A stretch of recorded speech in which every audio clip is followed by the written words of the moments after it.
قرآن پاک میں سورۃ الفلق ہے، جو آخری 2 سورتیں ہیں سورۃ الفلق ہے، ان کو معوذات کہا جاتا ہے کہ جن کے ذریعے بندہ پناہ مانگتا ہے۔ اللہ نے اس کے اندر بہت ساری چیزوں سے پناہ مانگنے کا حکم دیا ہے۔ سورۃ الفلق شروع کریں، قل اعوذ برب الفلق۔ فلق کہتے ہیں صبح کے وقت جو یہ سورج نکلتا ہے نا، پو پھٹتی ہے، اندھیرے کے بعد جب روشنی آنے لگتی ہے اس وقت کو، تو اس کی قسم اٹھائی کہ میں پناہ مانگتا ہوں اس رب کی جو اس پو پھٹنے کا مالک ہے، اس کا رب ہے۔ من شر ما خلق، میں پناہ مانگتا ہوں اس ہر چیز کے شر سے جو اللہ نے پیدا کیا۔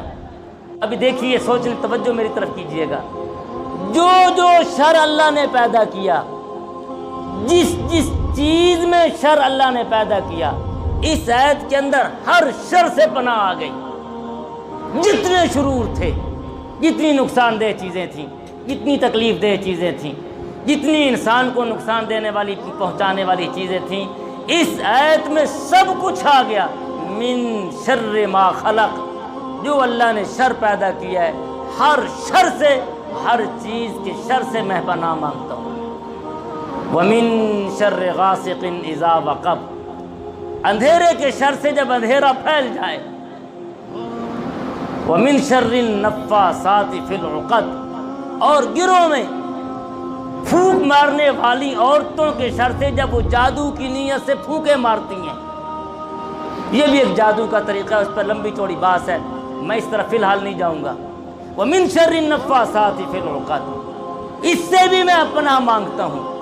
اور آخری اللہ نے کیا ذکر کیا؟ وَمِن شَرِّ حَاسِدٍ إِذَا حَسَدَ، حاسد کے شر سے جب وہ حسد کرے میں اس سے بھی پناہ مانگتا ہوں۔ اب آپ مجھے بتائیے، سارا پڑھا لکھا طبقہ بیٹھے ہیں، جب اللہ نے فرما دیا قُلْ أَعُوذُ بِرَبِّ الْفَلَقِ مِن شَرِّ مَا خَلَقَ، اللہ میں پناہ چاہتا ہوں ہر اس چیز سے جو تو نے پیدا کیا، یہ شر والی چیز سے۔ آگے جتنی چیز شر والی آئیں اس کے اندر آ گئیں کہ نہ آ گئیں؟ اس کے اندر آ گئیں، ساری چیز اس کے اندر آ گئیں۔ لیکن اس کے بعد اللہ نے 3 چیزوں کا خاص طور پر تذکرہ کیا، اندھیرے کے شر سے، جادوگروں کے شر سے، اور حاسدین کے حسد کے شر سے۔ حاسدین کے حسد کے شر سے، فرمایا سارے شرور ہیں، پر یہ جو 3 شر ہیں نا، یہ بڑے اہم شر ہیں، یہ بڑے نقصان دہ شر ہیں۔ اور پھر علماء نے یہاں ایک بات اور ذکر کی ہے، یہاں ترقی من الادنیٰ الی الاعلیٰ ہے، کہ پہلے اللہ نے چھوٹا شر ذکر کیا، پھر اس سے بڑا شر، پھر اس سے بڑا شر۔ فرمایا اندھیرے کے اندر بہت ساری چیزیں انسان کو نقصان دینے والی ہوتی ہیں، نظر نہیں آتا انسان کو، سانپ اور رسی میں فرق نہیں کر سکتا، کانٹے لگنے کا خطرہ ہوتا ہے چلتے ہوئے، گرنے کا خطرہ ہوتا ہے، اونڈے منہ چوٹ لگنے کا خطرہ ہوتا ہے، کچھ بھی ہو سکتا ہے۔ لیکن یہ شر اتنا بڑا نہیں ہے، یہ چیز اتنی نقصان دہ نہیں ہے جتنا انسان، جادوگروں کا جادو انسان کے لیے نقصان دہ ہے۔ حق ہے، برحق ہے، تاثیر اللہ نے ہر چیز کے اندر رکھی ہے۔ اور پھر فرمایا کہ یہ جادوگروں کا جو جادو ہے نا، یہ اتنا نقصان دہ نہیں ہے جتنا حاسد کا حسد نقصان دہ ہے۔ اس کی وجہ یہ ہے کہ بعض اوقات حاسد اپنے حسد میں آ کر کے اندھیرے میں بھی نقصان پہنچانے کی کوشش کرتا ہے، اور جادو کے ذریعے بھی نقصان پہنچانے کی کوشش کرتا ہے۔ وَمِن شَرِّ حَاسِدٍ إِذَا حَسَدَ، حاسدین کے حسد سے اللہ نے انسان کو پناہ مانگنے کی جو ہے وہ تعلیم دی ہے، رب کائنات نے تعلیم دی ہے۔ جب اللہ کسی بیماری کو اتنا بڑا کر کے لوگوں کے سامنے پیش کریں تو سوچنے کی بات ہے اس بیماری پر عذاب کتنا بڑا ہوگا، اس کا عذاب کتنا بڑا ہوگا، اللہ کی طرف سے اس پر پکڑ کتنی سخت ہوگی، اللہ کی طرف سے پکڑ کتنی سخت ہوگی۔ وقت میرا ہو گیا ہے، بات میں ختم کرتا ہوں۔ اب ایک بات چل پڑی ہے تو اس کو میں تھوڑا سا پائے تکمیل تک پہنچا دوں۔ یہ جو 2 صورتیں ہیں آخری، سورۃ الفلق اور سورۃ الناس، معوذات، 11 آیتیں ہیں، 11 آیات ہیں۔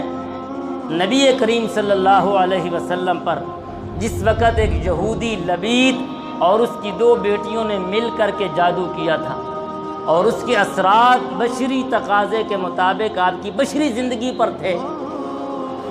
دین میں کوئی نقص نہیں آیا، کیونکہ دین کی حفاظت کا ذریعہ تو اللہ نے رکھا ہے۔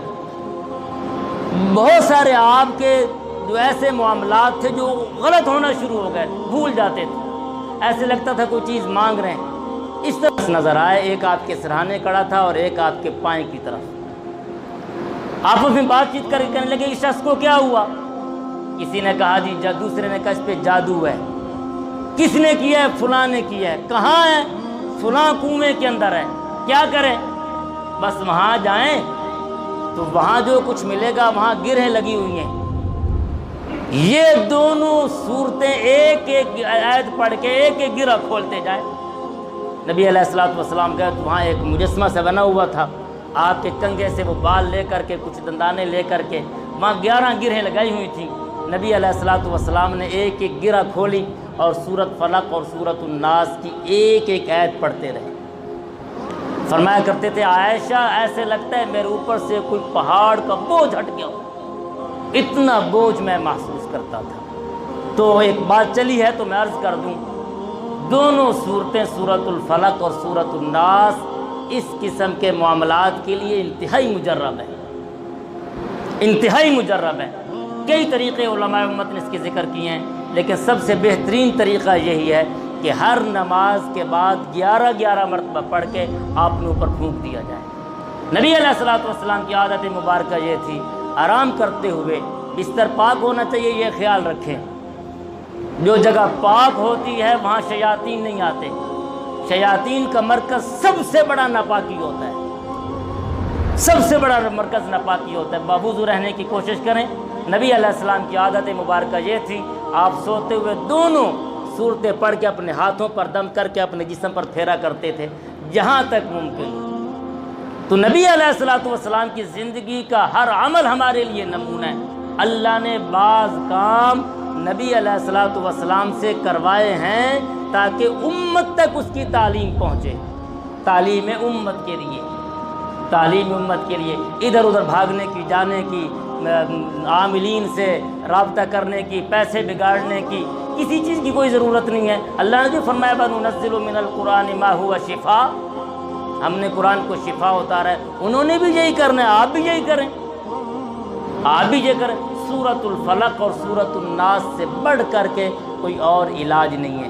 بہرحال بات میری دوسری طرف چلی گئی ہے، عرض یہ کر رہا ہوں جو بندہ حسد کا شکار ہوتا ہے تو وہ صرف حسد کا شکار نہیں ہوتا، اس کے ساتھ 6 گناہ کبیرہ اور بھی کرتا ہے، 6 گناہ کبیرہ اور بھی کرتا ہے۔ اللہ تعالیٰ عمل کی توفیق عطا فرمائے۔